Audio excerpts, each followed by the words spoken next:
Welcome to Digital Asset News. Take a top stories in crypto and bring them out in bite-sized pieces. So just like the thumbnail suggests, this is probably the most bearish scenario I could possibly find.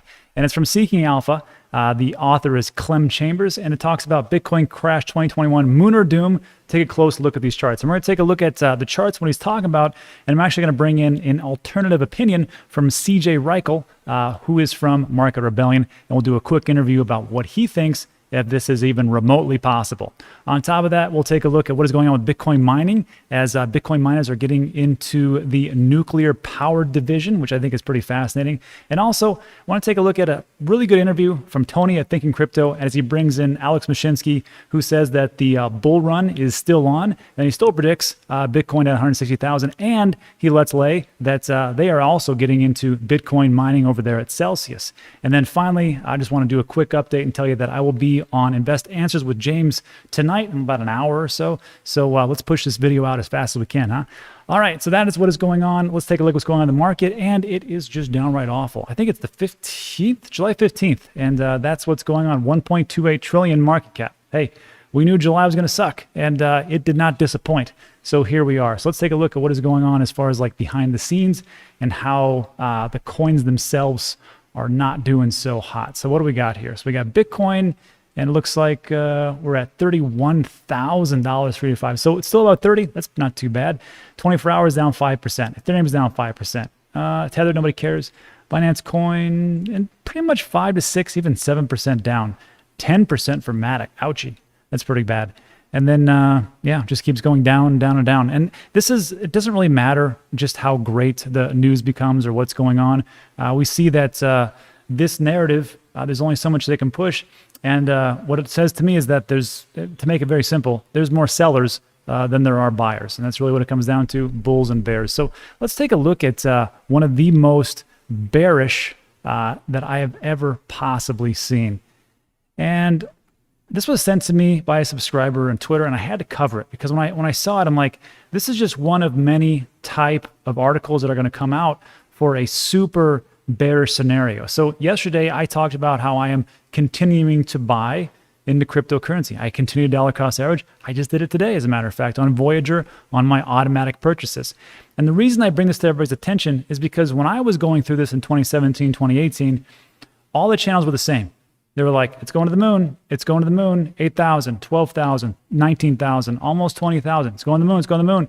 Then we dipped back to 16,000. It's going to the moon. Then it went down to 13,000. It's going to the moon. Then 10,000. It's going to the moon. And then people were still talking about how it's going to 1 million and everything else. Look, you got to be a realist around here, and you got to actually call a spade a spade. When the market is sucking, you got to say the market sucks. And that's pretty much what it is. Now, I'm not saying that what this article is talking about, that it's going to go down to $8,000 Bitcoin, which would probably mean that the market cap would fall around 300, 400, something. That's crazy. 300, 400 billion. But I need to show you all the different things that are out there so you can look at that and go, that doesn't make sense. Okay, maybe a little bit of this, maybe a little bit of that. And you can just be a little bit more informed. I am not here to be Mr. Hopium and everything's going to the moon and we're going to $1 million. There's a ton of channels out there for you for that. I'm just an investor. I still believe in the market. I still think we're going to go places. I just want to make everybody aware. So what's going on here? So Bitcoin crash 2021, moon or doom. Take a look at these charts. And this is from Clem. I like Clem. Seems like a pretty good guy. Very conservative. He's a CEO of global stock shares and crypto information website, advfn.com. Amazon #1 bestseller, 100 ways to pick stock market winners. And just so you know, anybody can be an Amazon bestseller. It depends on what category you're in. Anyhow, so Clem's got a very thought-provoking article here, and he says, look, I expect Bitcoin, he gives a summary, which is great. I expect Bitcoin to break down soon and settle below 20,000. You can also make a bull case from the charts.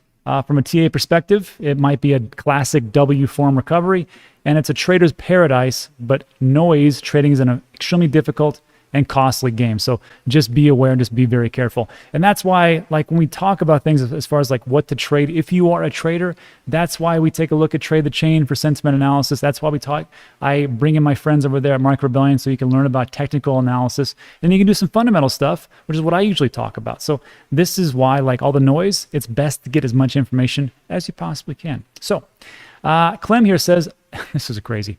I'm not a long-term bear. I'm a strong long-term bull. If you call expecting another huge rally around 2024 a long-term bull stance. Well, I guess, I mean, if you say it like that, it is a long-term bull stance. I mean, just give it 3 years and it'll be there. I mean, look, everybody that you ever going to talk to about crypto, except for that gold bug nonsense guy, is going to say that there is a recovery. What goes down will come up at some point. Not every time. I mean, there's like some businesses just go to the ground. They just, that's it. But for crypto, the question isn't, will it recover? The question is when. So really when it comes down to it, I have my theory. I think the recovery comes August, September, October, somewhere around there. I was thinking August, might be a little bit longer. But the question is, what if it's not? What if it goes to September? Can I hold on? What if it goes to November, December? Can I hold on? Because I can't tell you what to do. This is investment opinion, not investment advice. And the answer to me is yes, because I see where we're going. I've seen these different cycles. Even if we have an elongated cycle, so much. So that's what we have to deal with. It just gives me a lot longer to accumulate, and that's just how it goes. So he states you can also make a bull case from the charts, and it does well to examine both viewpoints before making up your mind. Totally agree. And this is the crazy one. He says this is the most drastic. And you can see like this is essentially from October 2020 to April 21 when we hit our all-time highs, or May, and it just plummets all the way down almost below $8,000. Pretty crazy. I don't really see the TA part of this, just nice lines, but that's it. And then he says, here's a less drastic one. He draws a line to 11,000. So, okay. And then he goes on to say, the bull case is strongly held. And he says the bulls are right in the long term, but just not in the near and medium term. Again, if you talk to anybody, for most type of investors, unless they are really far out there and super duper gold bugs and that's all they get, they're going to tell you, there's a recovery. There's a massive rally coming. The question is when. So from a technical analysis point of view, they expect the current chart development turning into the classic W form you will see time and time again. And this is what he's talking about right here. We go down and we've gone up a little bit. Now we're in July. We're going down again as we just saw. And then we might see a big of a recovery, August, September or so, up to 60,000 or back to 60,000. And then he talks about this. These are the moon boys, essentially, that thinks that it's going to 80,000, 100,000. And me and Alex Mashinsky do think that Bitcoin will hit 100,000 before the end of the year. I think it's between 100 and 130,000. Alex Mashinsky thinks it's 160,000. So depends on who you believe that's what it could be true. Anyhow, and here's some great points that Clem makes. And for every article that's out there, you have to take what you believe or what you think is actually valuable and take it for your own. And this is what I took. The novice investor or trader puts much store about being right, when in reality it is about making money. And that is the exact truth. For a bear, what might they do if Bitcoin starts to rally? And what he's talking about here is he's like, I'm going to give you a scenario for the bear and the bull and what he would do. And that's the only thing that you can really do is just say, look, here's the scenarios that could play out. Could go sideways, could go down a little bit, could go up massively. So I'm going to play it in either way. So he says, look, if it's a bear, if you're a bear like he is a bear. What would you do if Bitcoin shoots up? He says, don't get into Bitcoin, don't jump on DeFi. And I think a lot of people would agree with him that Ethereum and the DeFi projects are probably going to rally massively as the market goes up. And he says, meanwhile, for the trader, these are the guys in between, this is trading heaven. However, as many find out, noise trading is extremely difficult and a costly game. And that's what we talk about as far as trade the chain and market rebellion. And then lastly, and this is what is the bearish scenario, the strategy for him remains, wait for a final leg down and then begin a dollar cost average back into crypto for the long haul to the next halvening. And I will just say this, if you take a look at what he believes it to be, it's going to be somewhere between $8,000 and $11,000 Bitcoin. So he's waiting for that to actually dollar cost average in. But the question for me is, what if we don't hit that? What if we just go down to what I think we're going to go down to, which is 26,000, and then we start to do sideways and recover? What if we go to 22,000 or 20,000? Do you just miss it the whole way and then just let it go all the way up? Or how is that played? Or you just throw your arms in the air and go, okay, it hit 40,000. I guess that's just what it is. So what I'm going to do is I'm going to bring in a person much smarter than me on technicals, CJ Reichel from Market Rebellion, and have him answer these types of questions. All right, everybody. So we just looked at that totally bearish article and what was going on. So I'm not the TA master. That's why I bring in people like way smarter than me, like CJ Reichel from Market Rebellion. CJ, thanks for coming on. Talk to us about this, the most bearish article I've seen in like quite some time. First of all, thanks for having me, Rob.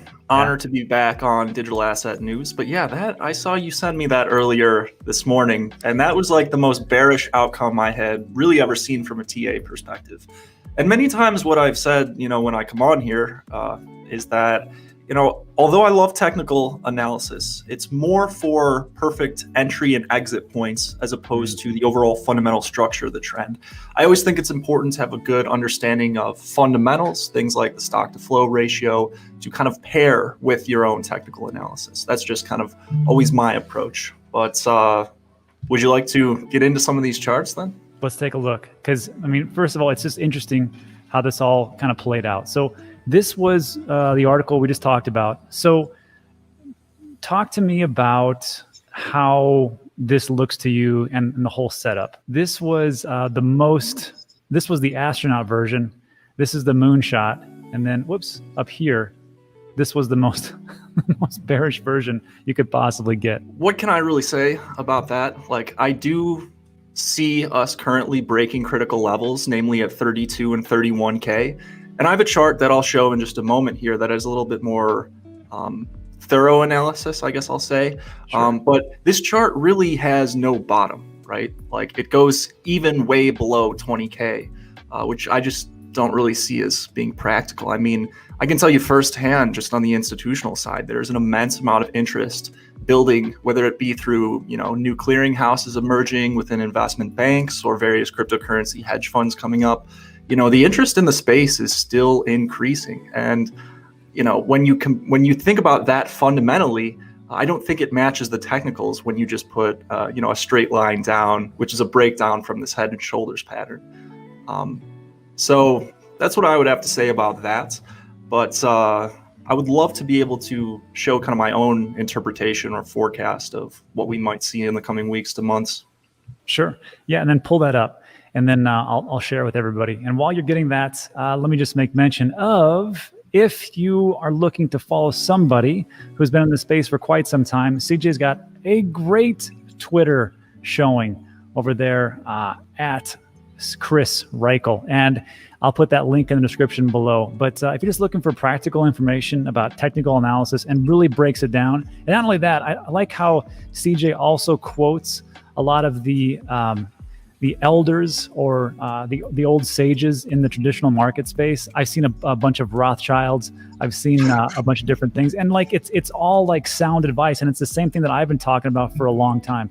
And of course, he covers cryptocurrency, so definitely I've got him on mine, and again, I'll link that in the description below. So CJ, let me come over here. What do we got, or what do you want to show? Yeah, so just want to flash the disclaimer real quick. Nothing said by Digital Asset News or Market Rebellion should be considered financial advice. But with that out of the way, let's go through the analysis. So recently, we had kind of this symmetrical triangle, and now we've broken down from that. And we've kind of gone into something known as like a descending triangle now, which has much more bearish implications. So if we check that out on this chart, you can see that we're already starting that breakdown. And this period of time reminds me very much of 2018 and kind of the complacency that we saw there. And you can see that these triangle formations, whether it be through ascending or descending triangles, are incredibly familiar to Bitcoin traders because we've had quite a few of them throughout our time. But what this reminds me of is the 2018 period right here, in which we had this descending triangle and eventually broke down. Yeah. So if we are to break down, where are our targets in the short term? Well, first, I would say 28K, because that is our level of previous support that we had hit prior. And then the final target is ultimately like 25K. I don't really see us going below those levels in the short term. I will say that I do agree with that particular author on the bearish side. I am in bearish positions right now. but I still am a very long-term bull and believer in Bitcoin. And I'll show you a little something that I think is pretty interesting when we zoom out and look at the weekly chart. And it's because we had a very clear head and shoulders pattern. Holy smokes. We had a very clear head and shoulders pattern that eventually brought us down to our current levels. And we're breaking that neckline, right? We're breaking the support level of about 31K, which we came down initially after our first run to about 30K. And so, you know, what the technician that we looked at previously basically just had a straight line, you know, downward all the way to 8,000 or 13,000. And, you know, I just don't see that being practical. I mean, if Bitcoin dies, like, yeah, I mean, eventually it goes to zero, but that just doesn't seem practical. Like I said, with that fundamental and institutional demand that like many of us witness firsthand. So one pattern that's pretty intriguing to me is kind of the conjoined head and shoulders, because if we are to break down right here, I do see us finding a short-term bottom very quickly, and then likely finding some buy pressure on the way up. This actually happened in the S&P 500 earlier in this year, and this is kind of a very textbook example. You know, we have the left shoulder, we have our top, and then we come down and break the neckline, but then this right shoulder of the first head and shoulders pattern then becomes the left shoulder. And so these head and shoulders pattern ultimately have a conjoined leg in which they become one. And so these patterns actually do kind of turn out more often than we think. And I think that would fit a very fundamental and very technical setup if we are to kind of continue this bearish downturn in the short term. But when we talk about things like stock to flow, and when we talk about things on chain and much more from a fundamental perspective, all of that work still suggests, you know, 100K, maybe not by the end of the year, but at least, you know, going into the spring and kind of that particular time. Holy smokes. Yeah, so we're looking at, like I always said that July is going to be an awful month, and so far I've been correct. I thought there was going to be a turnaround in August, but it looks like for your reverse head and shoulders, we might see August, actually things bleeding into August, and then reversing all the way, maybe in a middle end, and then September, October, November, we see more of the fireworks. Yeah, you know, this is particularly true in the stock market, but also sometimes true in the cryptocurrency market. We typically get stagnation and not a lot of volume over the summer months in general. Then once we have a lot of individuals going back to work, you know, we have wealthy individuals returning from the Hamptons and all type of things like that, there becomes much more volume around the first months in the fall. You know, you have people back behind their screens. They're not really doing those summer activities, so to speak, as well.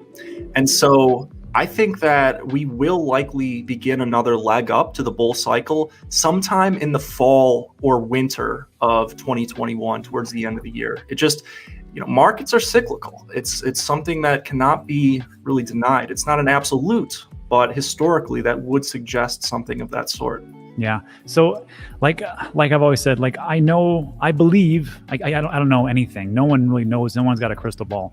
I believe that we're going to have a turnaround and we should see a pretty good market. The real question is when, and that is really the hardest thing. So CJ, before we take off, two things. First of all, everybody, as a reminder, check out CJ over there at Twitter. And then also, just real quick, CJ, any thoughts on Bitcoin going to zero?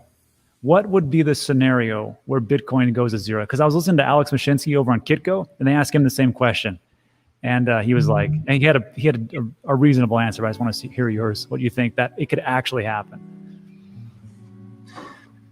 Yeah, I mean, it's so strange, right? Because even altcoins that have been 51% attacked have not gone to zero, and so you have to think about confidence in an asset and what makes something completely go to zero. And you know, if it's not traded and nobody has liquidity for it, then it will, you know, go to zero, technically. But you know, a massive lack of demand obviously makes price go down 80% or 90% of things like that. But as long as two people want to trade Bitcoin and there's liquid exchanges that can allow them to, I don't see that it's going to zero. Also, there's too much fundamental value here.